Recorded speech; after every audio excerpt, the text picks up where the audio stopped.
il nous arrive tous parfois d'être démoralisés, c'est pas vrai? C'est comme ça, hein, c'est dans notre nature. Parfois on a de la lassitude, on est fatigué et on n'a pas vraiment de motivation pour aller de l'avant. Et le truc c'est que quand on a la foi, ça ne nous empêche pas pour autant d'être démoralisés.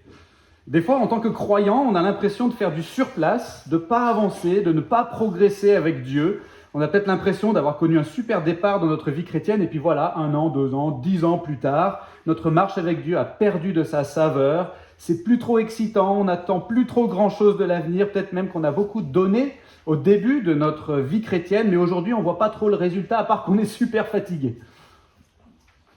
C'est comme ça. Peut-être qu'on fait beaucoup d'efforts pour grandir spirituellement, mais qu'on fait quand même face à des tentations qui sont encore et toujours les mêmes et qu'on tombe encore et toujours dans les mêmes péchés. Peut-être qu'on essaye de témoigner de notre foi à notre entourage, mais que personne s'y intéresse. Et c'est hyper décourageant. Peut-être qu'on s'est beaucoup investi dans la vie de nos frères et sœurs dans la foi, mais qu'on dirait que ça n'a rien produit du tout. Au contraire, peut-être que ces frères et sœurs se sont renfermés et nous ont repoussés. Peut-être qu'on a cherché un local pour notre église depuis super longtemps et qu'on n'a toujours rien trouvé. Et c'est super décourageant et on ne sait pas comment avancer. Et peut-être même qu'aujourd'hui, avec cette espèce de sentiment de lassitude et d'inachevé, on se demande si finalement, ce qu'on a l'impression d'avoir connu avec Dieu, c'était peut-être juste une illusion après tout. Juste un moment d'exaltation passagère. On pensait que notre vie serait tellement différente, mais en fait, notre vie est toujours très compliquée. On n'a pas l'impression d'avancer, même en tant que croyant. Peut-être même qu'on en est venu à douter que Dieu existe, ou à douter que Dieu soit bon, ou à douter que la Bible soit vraiment fiable. Peut-être qu'on est tenté de devenir tout simplement sceptique ou cynique, voire même de tout laisser tomber. Le texte qu'on est sur le point de lire dans un instant s'adresse à l'origine à des gens qui sont dans cette situation précisément. Ces gens, ce sont les Israélites, les membres du peuple d'Israël, vers l'an 1000 avant Jésus-Christ, qui habitent dans un territoire que Dieu leur avait promis en leur disant que ce serait un lieu de repos, un genre de paradis sur terre, un pays découlant de lait et de miel où ils pourraient vivre ensemble dans la justice, la sécurité et la paix. Mais au lieu de ça, dans cette fameuse terre promise, 300 ans après que les premiers Israélites ont commencé à prendre possession du territoire, 300 ans après, il y a encore des populations locales qui leur font impitoyablement la guerre, il y a des cultes rendus à des idoles, des cultes auxquels même des Israélites participent, et il y a même des rivalités internes et des guerres civiles. Donc beaucoup d'Israélites sont sûrement eux aussi démoralisés, vous comprenez? Ils se posent des questions sur Dieu et sur la foi. Est-ce que vraiment ça vaut le coup de suivre l'Éternel? Parce que 300 ans après qu'on est entré dans la terre promise, on en est encore là. 3 siècles plus tard, elles sont passées où toutes les belles promesses de Dieu? Alors oui, ils sont démoralisés ces gens, vous comprenez? Et dans ce contexte, ces Israélites-là sont les premiers destinataires du livre de la Bible qu'on va commencer à étudier aujourd'hui et qui est peut-être le livre le plus gênant de toute la Bible. J'ai nommé le livre des juges. Le livre des juges, c'est un livre qui raconte aux Israélites de l'an 1000 avant Jésus-Christ à peu près, justement les 300 ans d'histoire environ qui les précèdent. Suivez ? Le livre des juges, en fait, c'est un livre d'histoire. Et comme tout bon livre d'histoire, son but est de nous raconter le passé pour nous aider à comprendre le présent.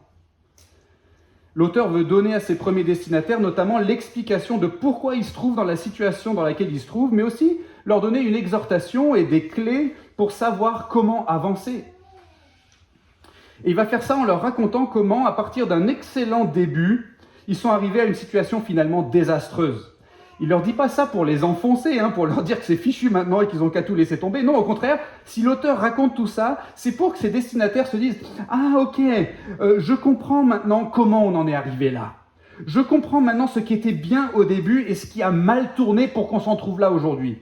On comprend ce qu'on devrait corriger maintenant au niveau de nos attentes et de nos priorités pour que ça aille mieux.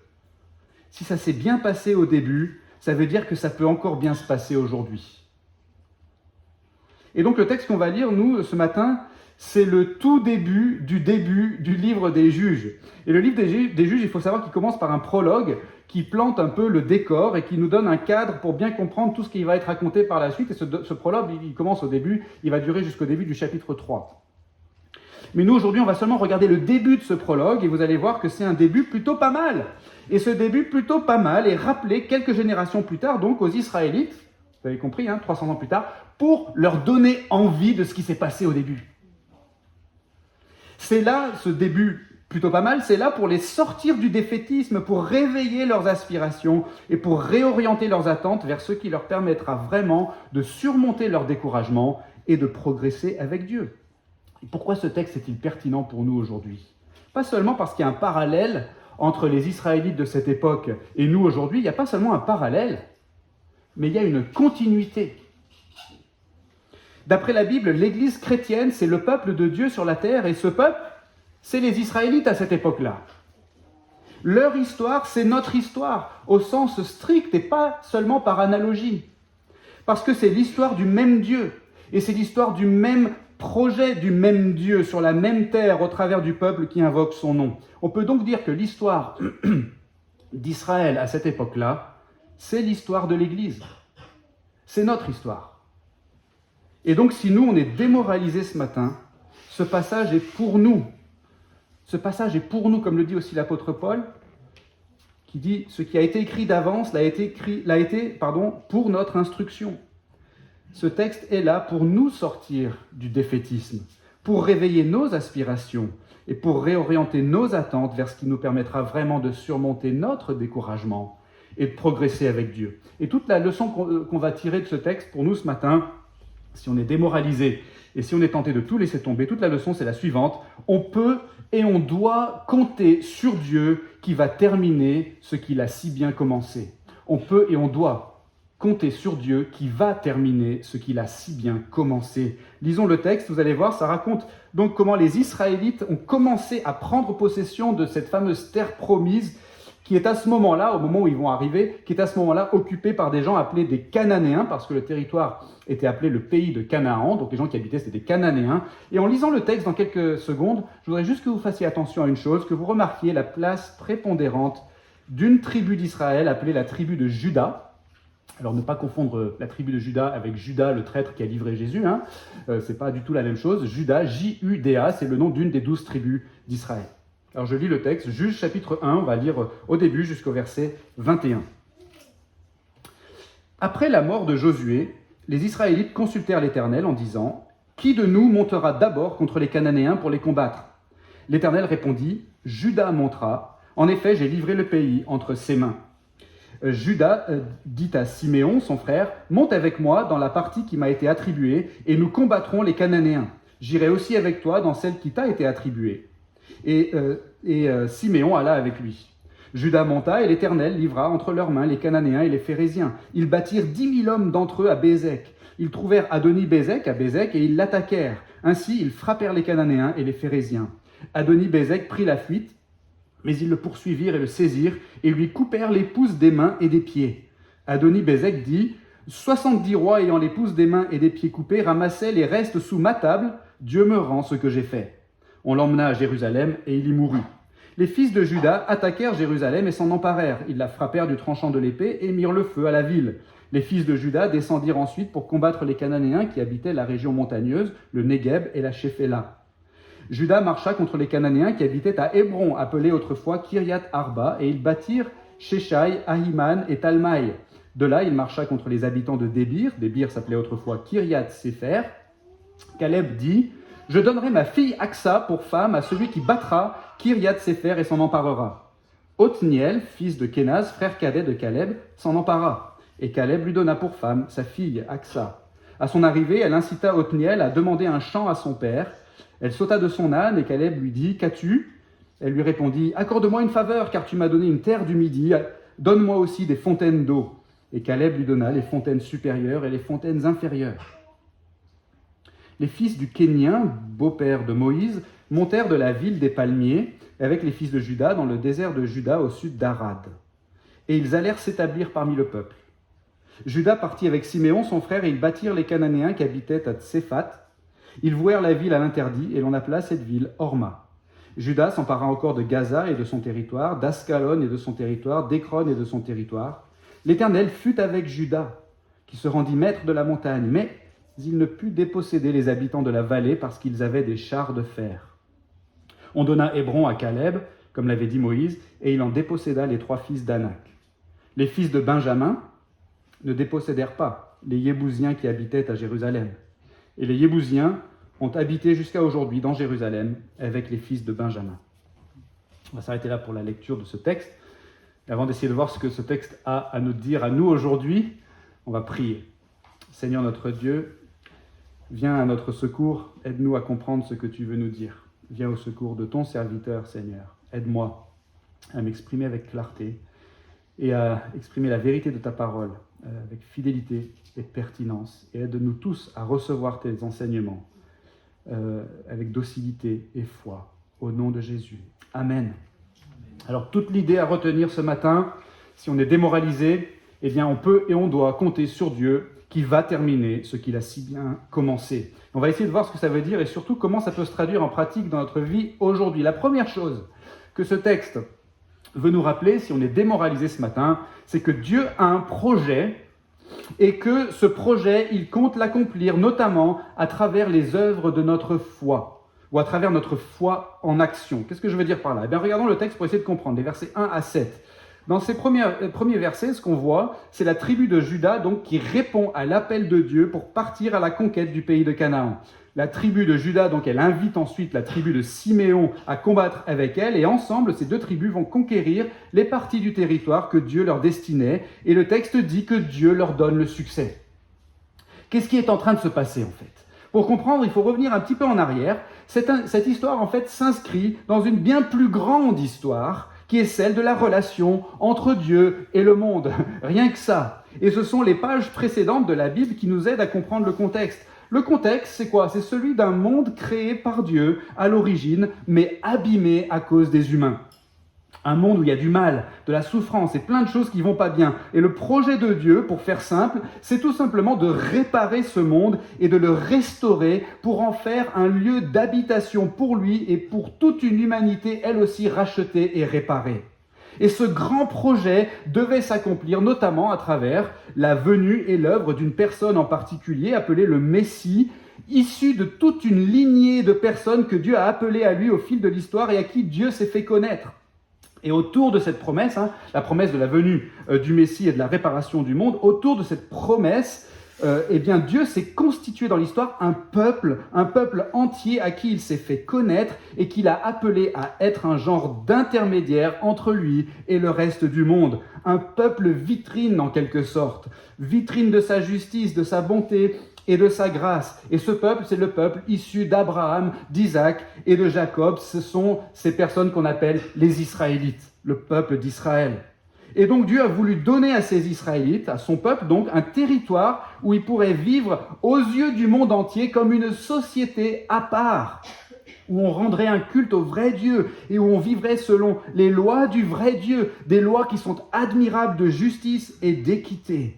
Ce territoire que Dieu voulait donner aux Israélites, c'était le pays de Canaan. Et pourquoi le pays de Canaan ? Parce que c'était un bon pays, mais rempli de mauvaises personnes.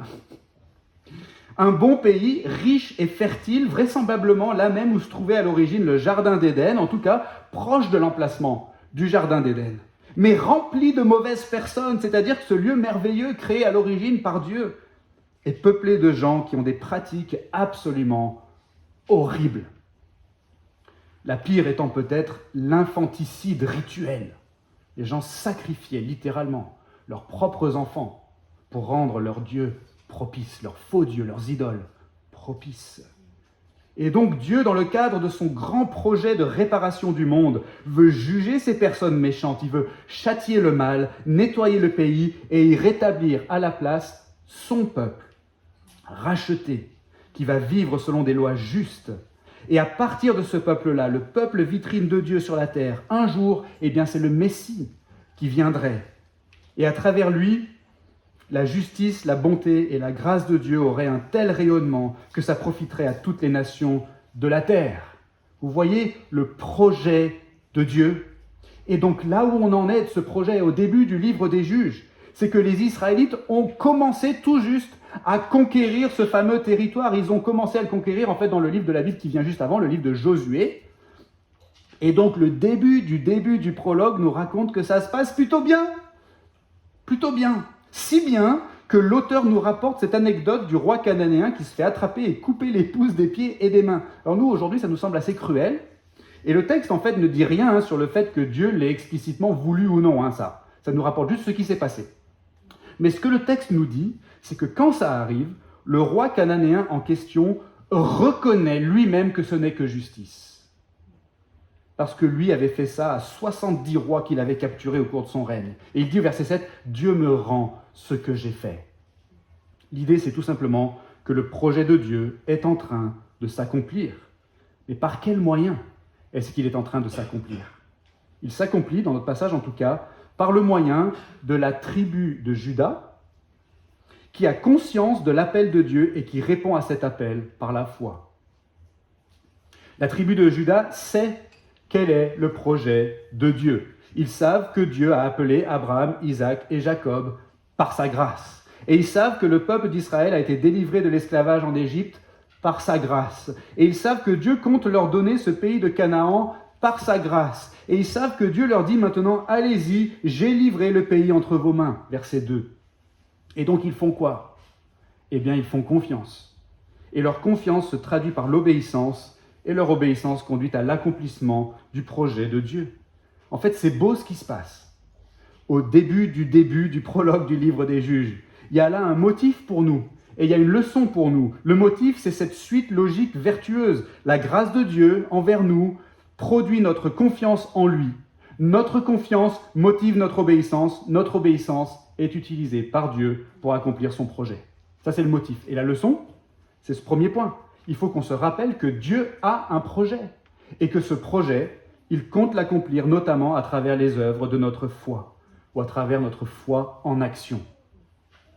Et ce qui se passe dans le texte, c'est un peu comme quand vous trouvez devant un truc super dur à faire et qu'on vous dise « Écoute, ne te laisse pas décourager ou intimider. Regarde ces autres gens qui ont réussi dans ce domaine. Comment ça se fait que ça s'est si bien passé pour eux? Tu peux peut-être apprendre de leur exemple. » Et nous, on a des choses à apprendre, des gens qui nous ont précédés, n'est-ce pas? Et qui ont réussi. Des gens qui ont réussi un concours, réussi une performance sportive, réussi à perdre du poids, réussi dans les affaires, les gens qui ont réussi les mêmes études que nous.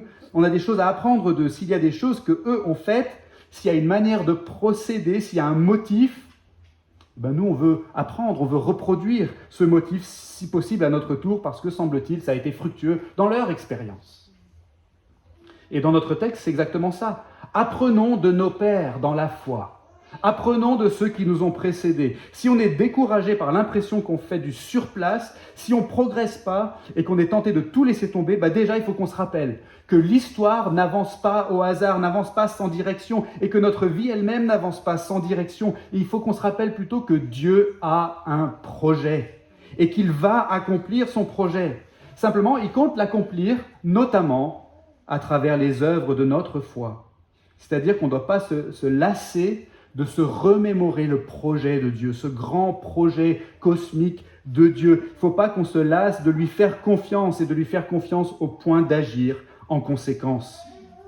Pourquoi? Parce que Dieu va utiliser ça de manière fructueuse. En tout cas, on peut s'y attendre. C'est ce qui fait dire à l'apôtre Paul, par exemple, dans le Nouveau Testament, la partie de la Bible écrite après l'époque de Jésus, il dit « Mes bien-aimés », il s'adresse aux chrétiens, « comme vous avez toujours obéi avec crainte et tremblement, mettez votre salut en action. » Ou dans d'autres traductions, « Travaillez à votre salut. »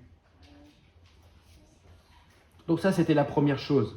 Si on est démoralisé, on doit se rappeler que le projet de Dieu tient toujours. C'est un projet cosmique. Dieu est en train de réparer le monde et on a une place là-dedans. Et Dieu accomplit ordinairement son projet à travers les œuvres de notre foi. Et les Israélites qui reçoivent ce texte à l'origine, donc environ 300 ans après les événements qui nous sont rapportés ici, ils sont censés se dire eux aussi, comme nous aujourd'hui, on devrait rester attentif, n'est-ce pas, à ce que Dieu a fait jusqu'ici et à ce qu'il compte faire. On devrait lui faire confiance et mettre notre foi en action et on va voir Dieu continuer d'accomplir son projet. Mais qu'est-ce qui peut nous motiver à faire ça? Qu'est-ce qui peut nous motiver à faire confiance à Dieu et à agir en conséquence?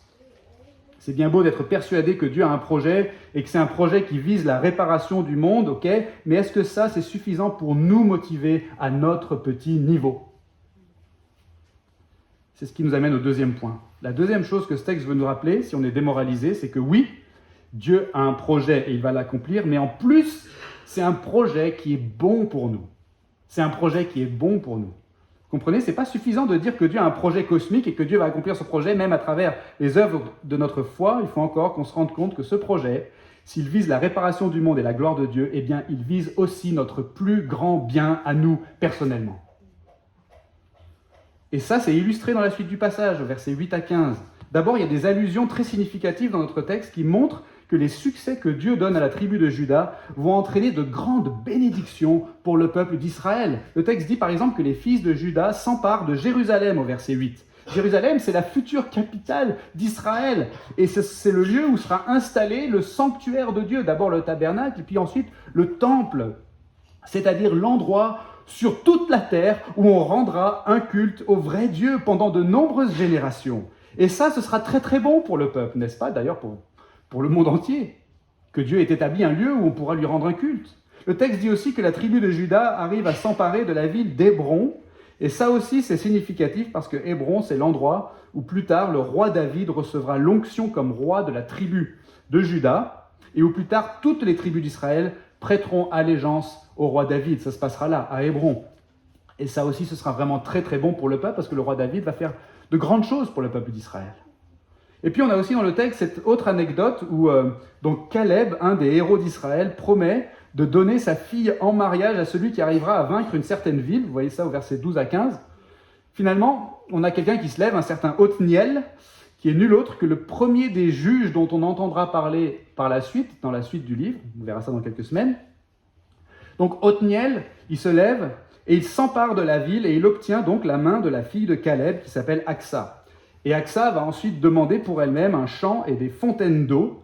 C'est un peu curieux tout ce qui se passe ici, mais en gros, ce qu'on a ici, c'est tout simplement un genre de romantisme épique.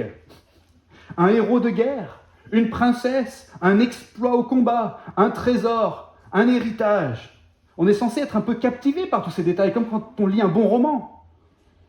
L'idée, c'est tout simplement que ça se passe vraiment bien pour la tribu de Juda dans cette histoire. Si bien que des bénédictions de Dieu, les bénédictions de Dieu ruissellent dans tous les sens et se manifestent sous forme de mariage et d'actes de bravoure et de cadeaux et de fontaines, des fontaines abondantes.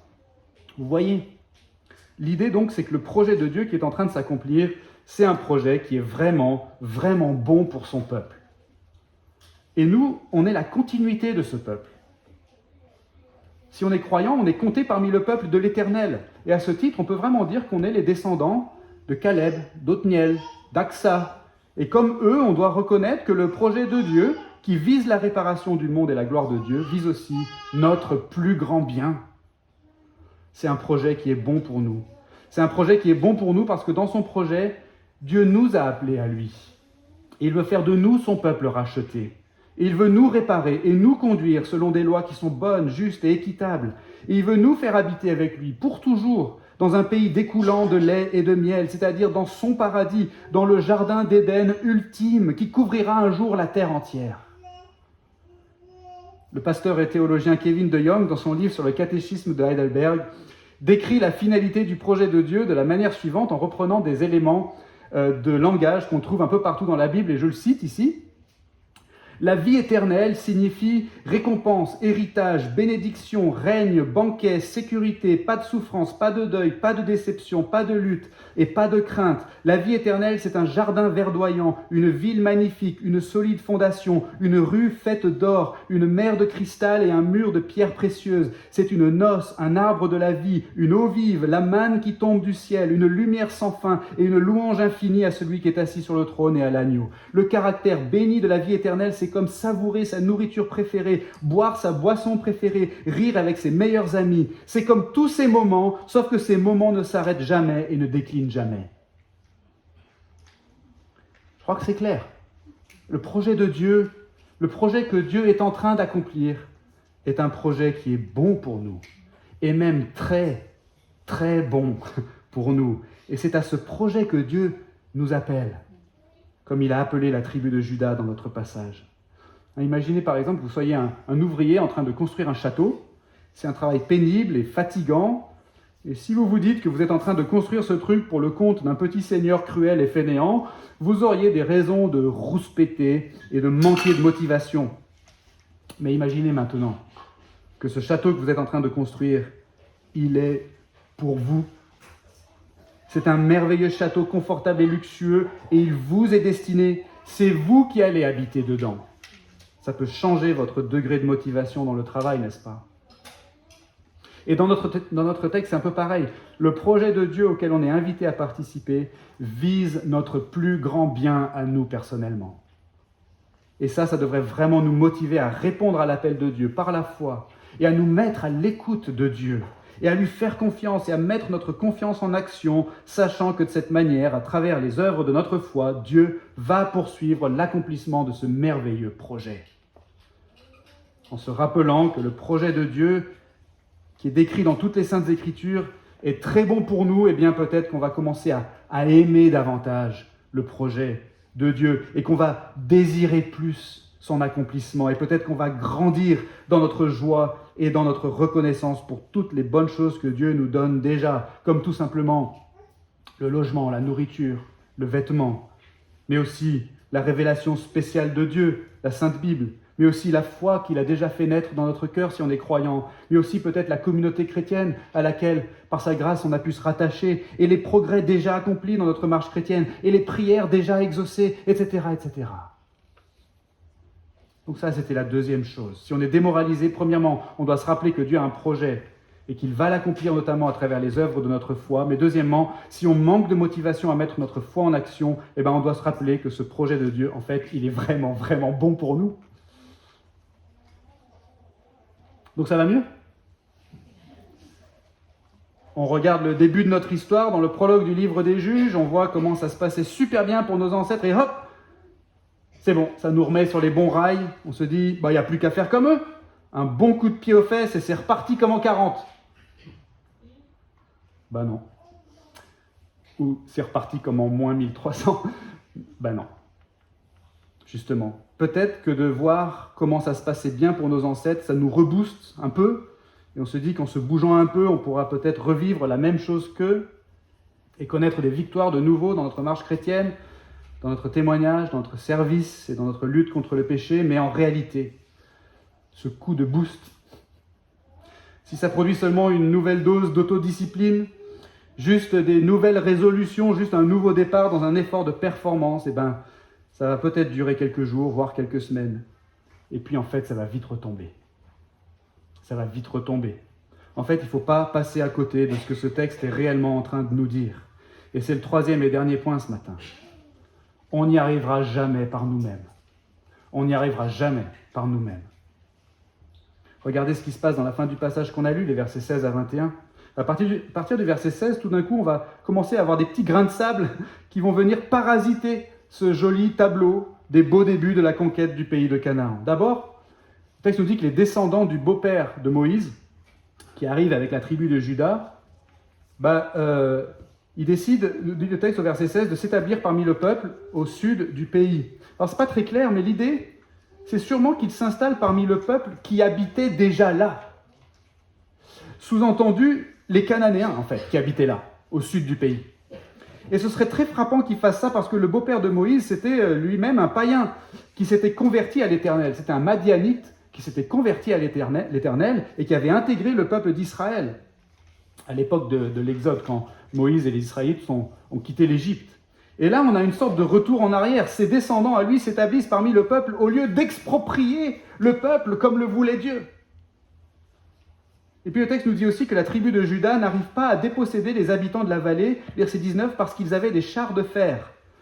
Ça, c'est un véritable bémol dans le récit, n'est-ce pas? On a une défaite là, une défaite militaire. Ça ne se passe pas parfaitement. Et enfin, le texte nous dit aussi que la tribu de Benjamin, également impliquée dans la conquête de Jérusalem, parce qu'en fait, il faut savoir que le territoire de Benjamin était attenant au territoire de Juda, donc c'était normal qu'il participe à la conquête de Jérusalem. Eh bien, la tribu de Benjamin ne dépossède pas non plus les Yébousiens, qui sont les habitants cananéens de Jérusalem. Vous avez vu ce qui est marqué au verset 21.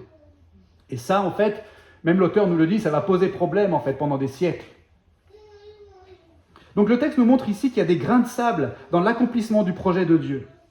Et peut-être bien plus que des grains de sable. Il y a des échecs, il y a de la résistance et de l'opposition. Ça commence bien, mais ça se passe difficilement. Essentiellement pour deux raisons. Des obstacles externes et des obstacles internes. Des obstacles externes parce que les adversaires du projet de Dieu sont puissants et ils ne se laissent pas faire. Mais aussi des obstacles internes parce que le peuple de Dieu lui-même ne fait pas ce que Dieu lui demande. Bref, le texte nous montre déjà que même au tout début du début, quand ça semblait vraiment bien se passer, c'était déjà pas parfait. Le texte nous montre que les Israélites n'arrivaient pas par eux-mêmes à accomplir le projet de Dieu. Mais il y a une ambivalence en même temps parce que le texte met quand même en valeur les succès de la tribu de Juda qui est au centre de ce passage, comme je vous l'avais indiqué au début. Et ça, c'est très très significatif. Quand les Israélites, 300 ans après ces événements, lisent cette histoire, ils se disent naturellement « Ah ouais, mais quand même, la tribu de Juda, elle a pris ses responsabilités à une époque. Elle est allée de l'avant pour obéir à Dieu par la foi. Et par ce moyen-là, Dieu était en train d'accomplir son projet. La tribu de Juda, elle est quand même à part un peu par rapport aux autres tribus. Elle a une place importante dans notre histoire. » C'est ça que les Israélites se disent 300 ans plus tard quand ils lisent cette histoire. Et du coup, le texte fait reposer sur la tribu de Juda une attente particulière. Et ce n'est pas par hasard. Puisque bien des générations auparavant, on voyage beaucoup dans le temps aujourd'hui, mais on remonte le temps encore de plus de 400 ans, lorsque Jacob avait béni ses 12 fils. Jacob, c'est celui qui a donné son nom, Israël, au peuple d'Israël. Et il a béni ses 12 fils qui sont devenus les 12 tribus d'Israël. Et quand il a béni Juda, son fils Juda, il a dit « Le bâton de commandement ne s'écartera pas de Juda, ni l'insigne du législateur d'entre ses pieds, jusqu'à ce que vienne le Shiloh. » Et ça, c'est sûrement une allusion au Messie qui était promis, et que les peuples lui obéissent. Donc les Israélites s'attendent à ce qu'un certain leadership, un certain commandement, une certaine direction viennent de la tribu de Juda, vous comprenez ? Cette attente qui repose sur la tribu de Juda. Et donc, ce n'est pas par hasard que le roi David lui-même est issu de la tribu de Juda. Lui qui va gagner des victoires importantes en faveur d'Israël et qui va réussir à prendre un peu mieux possession de la terre promise. C'est lui d'ailleurs qui chassera les derniers Yébousiens de la ville de Jérusalem. Mais surtout, ce n'est pas un hasard que Jésus soit issu de la tribu de Juda. Jésus-Christ, le descendant de David. Notre texte fait reposer une attente particulière sur la tribu de Juda et en fin de compte, c'est par la venue de Jésus-Christ que cette attente est satisfaite. Lui qui est appelé parfois le lion de Juda, parce qu'il vient de la tribu de Juda. Parce que Jésus arrive comme le Messie promis, la descendance promise depuis des temps immémoriaux, au travers de laquelle Dieu allait accomplir son projet de réparation du monde. Et donc Jésus, il arrive. Là, on fait un saut dans le temps vers le futur par rapport à ce qui se passe ici, n'est-ce pas ? Et il va accomplir parfaitement ce que la tribu de Juda a commencé d'accomplir bien imparfaitement dans notre texte. C'est-à-dire que Jésus va déposséder non pas simplement les habitants méchants qui occupent la terre promise, mais il va déposséder leur chef, celui que la Bible appelle le prince de ce monde. C'est vrai que Jésus, il n'est pas venu comme un prince conquérant tel qu'on pouvait l'imaginer. Il est venu comme un serviteur souffrant, mais il est venu pour gagner une victoire bien plus grande que la victoire d'Othniel dans notre passage ou de n'importe quel autre grand chef de guerre de l'histoire d'Israël. Jésus s'est attaqué au diable lui-même. Il a attaqué le mal à la racine. Imaginez un instant que vous ayez un jardin et qu'avec le printemps, il y a plein de mauvaises herbes qui se mettent à pousser. Et comme tous les printemps, vous allez essayer d'arracher les mauvaises herbes. Mais quelques semaines plus tard, elles repoussent. Pourquoi ? Tout simplement parce qu'il y a encore la racine. Pour les éliminer efficacement, il faudrait détruire la racine. Et bien dans notre texte, les obstacles externes et les obstacles internes à l'accomplissement du projet de Dieu, c'est comme ces mauvaises herbes qui poussent dans le jardin d'Éden depuis que le péché est apparu dans le monde. Ce sont des mauvaises herbes qui poussent dans notre monde et qui poussent dans notre vie à nous, à chacun de nous. Mais Jésus est venu pour s'attaquer à la racine et pour ça, Jésus a donné sa vie. Il a pris sur lui la racine du mal qu'il y avait dans notre cœur et qui produisait des mauvais fruits. Ce mal en nous qui ne faisait pas confiance à Dieu et qui désobéissait à la loi de Dieu. Et Jésus a détourné sur lui-même la malédiction qui nous était destinée et que le diable aurait voulu utiliser pour nous détruire. Mais Jésus, vous voyez, il est arrivé, il a tout pris sur lui. Il est mort sur la croix et ensuite il est ressuscité le 3e jour. Et en ressuscitant, Jésus a terrassé le diable. Il est devenu, Jésus, les prémices de la nouvelle création. Il a exproprié le diable. Comme on l'a lu tout à l'heure dans Apocalypse chapitre 12, il a été précipité, l'accusateur de nos frères, c'est-à-dire le diable, celui qui les accusait devant notre Dieu jour et nuit. Il a été chassé, vaincu précipité par la mort et la résurrection de Jésus. Et un peu plus loin dans le livre de l'Apocalypse, il est dit que par sa victoire sur le diable, Jésus a enchaîné le diable, de manière à ce qu'il n'ait plus le pouvoir qu'il avait avant. Alors, il est encore très énervé et il cherche à faire la guerre à la descendance de la femme, c'est-à-dire à l'Église chrétienne. Mais il n'a plus le pouvoir qu'il avait avant, notamment, nous dit le texte, le pouvoir de séduire les nations.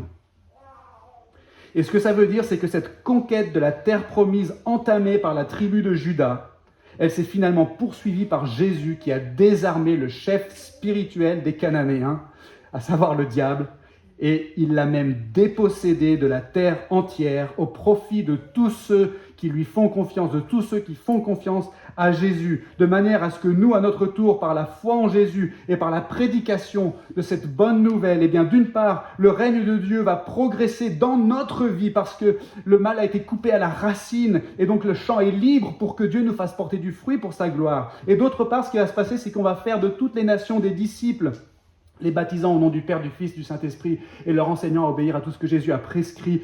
Et de cette manière, au retour glorieux de Jésus à la fin des temps, la terre entière alors sera définitivement et parfaitement réparée et on y habitera pour toujours dans la communion avec Dieu. Mais ce troisième point, c'est tout simplement qu'on n'y arrivera jamais par nous-mêmes. On n'y arrivera jamais par nous-mêmes. On a besoin de Jésus. Et heureusement, Jésus est venu, il a vu et il a vaincu.